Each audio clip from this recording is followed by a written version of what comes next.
श्री गणेशाय नमः। हर हर महादेव। क्रम कांडवाई विभूति नारायण पांडे शास्त्री महामाया नगरी अंबिकापुर छत्तीसगढ़। गीता ज्ञान चैनल में आप सबों का हार्दिक स्वागत है। माताओं बहनों प्रिय साथियों, आप लोग कैसे हैं? आशा करता हूं कि आप सब अच्छे से होंगे और अच्छा से होना भी चाहिए।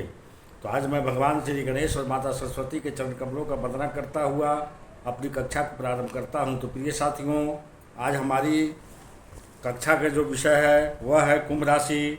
ऐसी खुशखबरी सबको नहीं मिलती। तो कुंभ राशि में जन्मे हमारे दीन बंधुओं एवं मातृ देवी शक्तियों, आप सबों को अपने ही चैनल गीता ज्ञान में मैं हार्दिक अभिनंदन करता हूँ। प्रिय दर्शकों, मैं आपको बता दूँ कि आने वाले अगले 3 दिनों में भूल कर भी एक चीज़ किसी को मत दे देना। जी हाँ दर्शकों, यह मेरी आपको सबसे बड़ी चेतावनी है। अगर आपने हमारी बातों को नहीं मानी तो हम गारंटी के साथ कहते हैं कि आप अपने जीवन में मुसीबत को खुद ही निमंत्रण दे देंगे और अपनी बर्बादी के खुद ही जिम्मेवार होंगे। साथ ही हम बता दें कि आगे हम इस वीडियो में जो आपको बताने जा रहे हैं उसे आप मजाक समझने की भूल न करें, क्योंकि जो बातें हम आपको बताने जा रहे हैं पूर्ण रूप से शास्त्रीय पद्धति और ज्योतिषीय आकलन पर आधारित है। हमारी अध्ययन के बाद जो बातें निकलकर सामने आई है हम उसे ही बताने जा रहे हैं। तो पूरी ठंडे दिमाग से एकांत में बैठकर इस वीडियो को देखें और हर एक बातों को समझने का प्रयास करें। आपके मन में तो एक चीज़ अवश्य आ रहा होगा, किसी देने मात्र से ही जीवन में बर्बादी का आलम शुरू हो जाएगा। और दूसरी बात यह है कि इस चीज़ के पीछे कौन सा ऐसा विधान छुपा हुआ है, यानी कि इस जानकारी का स्रोत कौन सा है, वह कौन सा ऐसा नक्षत्र, कौन सा ऐसा योग है जो आपको इस चीज़ को लेकर लेना देना से रोक रहा है।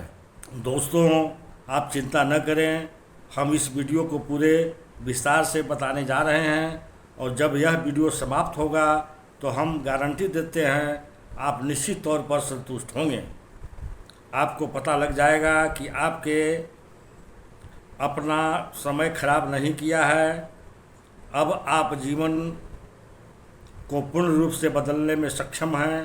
तो चलिए बिना समय गंवाए आज के महत्वपूर्ण ज्ञानवर्धक वीडियो को शुरू करते हैं।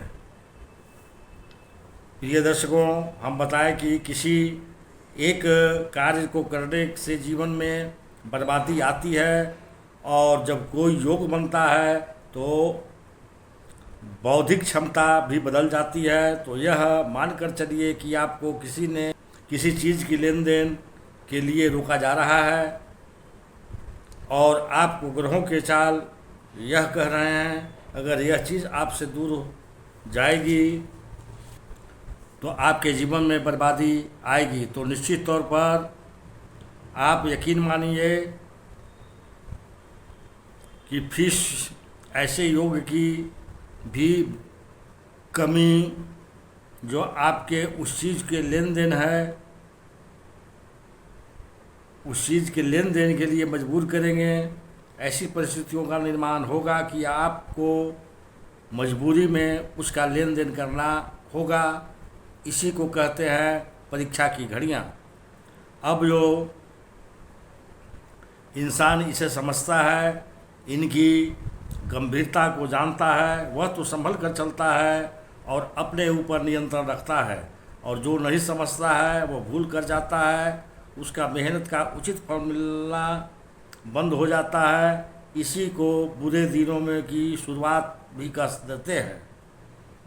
आपने लोगों से कहते सुना होगा कि सब कुछ अच्छा चल रहा था, आज तक पता नहीं क्या हो गया, यानी काम धंधा व्यापार में गिरावट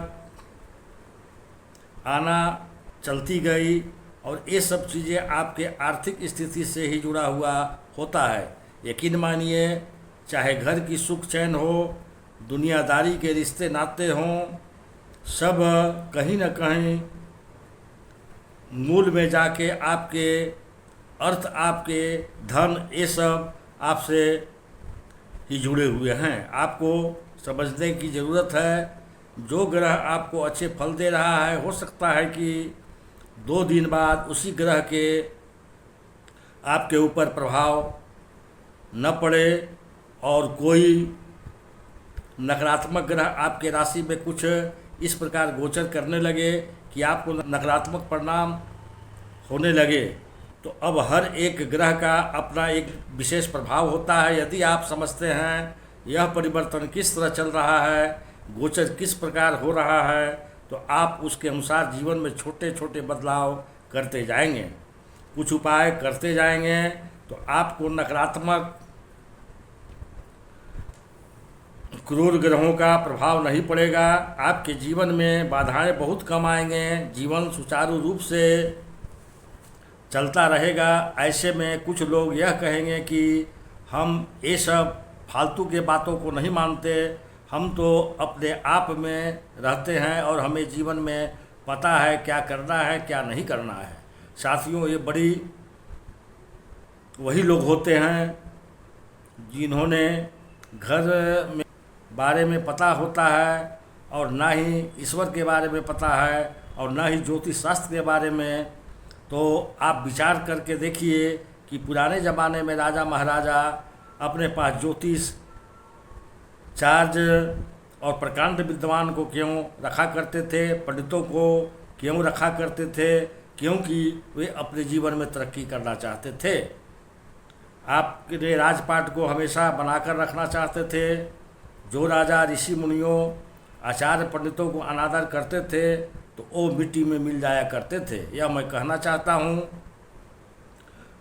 तो इन सब बातों का साथियों बहुत बड़ा महत्व है। आपके मानने से ही सारे परिवर्तन शुरू हो जाएंगे। मानेंगे तो आप जानेंगे, जब जानेंगे तो बदलाव के लिए प्रयास करना शुरू कर देंगे और यहीं से आपके जीवन में परिवर्तन होना शुरू हो जाएगा। अब ध्यान से समझिए, जो बातें हम आपको बताने जा रहे हैं वे बेहद ही महत्वपूर्ण हैं। सुनिए ध्यान से। सबसे पहले तो आपका डबक किसी को भी नहीं देना है। दूसरी, आपको अपनी घर की झाड़ू दूसरे को नहीं देना है। तीसरा, अपने जूते चप्पल और कपड़े कभी दूसरे को नहीं देना चाहिए। अपनी घड़ी आपको किसी को पहनने के लिए नहीं देनी है। आपको किसी और की घड़ी पहनने के लिए नहीं लेनी है। इसके बाद शाम के समय सफ़ेद वस्तु किसी को भी नहीं देनी है। तो प्रिय दर्शकों, वीडियो को लाइक करें और भगवान भोलेनाथ का आशीर्वाद पाने के लिए कमेंट्स बॉक्स में हर हर महादेव अवश्य लिखें। तो चलिए अब मैं अपनी कक्षा को यहीं विराम देता हूँ। नमस्कार।